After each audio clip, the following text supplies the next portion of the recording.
Can you imagine working in the news business right now? There is so much out there, so much weird news. We needed an entire segment to evaluate what is the strangest story of the day. So we have it. It's called Top That. Tonight, our panel, Kristen Soltis Anderson. She's from the Washington Examiner, a columnist there, and Catherine Lyons, who's managing editor of Famous DC. And they have brought their two best tonight. Catherine, to you first. Well, in non-political news that is now political, a soundbite from the Miss USA pageant. Do you think affordable health care for all U.S. citizens is a right or a privilege, and why? I'm definitely going to say it's a privilege. As a government employee, I am granted health care, and I see firsthand that for one, to have health care, you need to have jobs. So therefore, we need to continue to cultivate this environment that we're given the opportunity to have health care as well as jobs to all the American citizens worldwide. First of all, kudos to DC for being back-to-back Miss USA champs. Second of all, she's a 25-year-old scientist.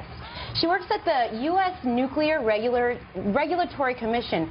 I don't even know what half of those words mean, and we're concentrating on her answers to Miss USA healthcare. Was she attacked for this? She's criticized, saying that her answers lean a little too conservative when it came to health care and feminism. She, equates it. She'd rather talk about equalism.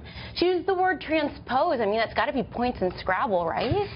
So she's being attacked for not saying that health care is a right rather than a privilege. Right. Huh. Right. I think she did a pretty good job as far as I'm concerned. I agree. That's pretty weird. Can you beat that? So, Tucker, I'm pretty easygoing. Not much offends me, but I was deeply offended by something today I saw, which is the Romphim. It is a romper garment that has become very popular with women, now made for men. Now, if you take this as some sort of elaborate performance art about the decline of American masculinity, it's almost admirable. But this has raised over $15,000 from Kickstarter, so there are people who are taking it seriously enough to put their money where their mouth is. Now, look, if men want to wear a one-piece garment, a flight suit, the type of thing you have to wear to work in a mechanic shop, a factory, all about it. But this it is the furthest thing possible from a flight suit that you can actually think of. So this was just my... So it's a onesie for men.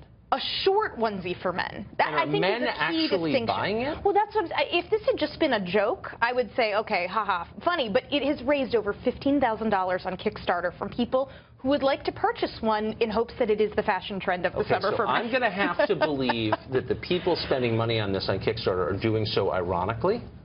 That it's like a pet rock that actual men will not be seen wearing this. On the other hand, I believe sincerely that there are a lot of people out there who were deeply offended by Miss Washington, D.C. saying it was a privilege rather than a right, and so you win.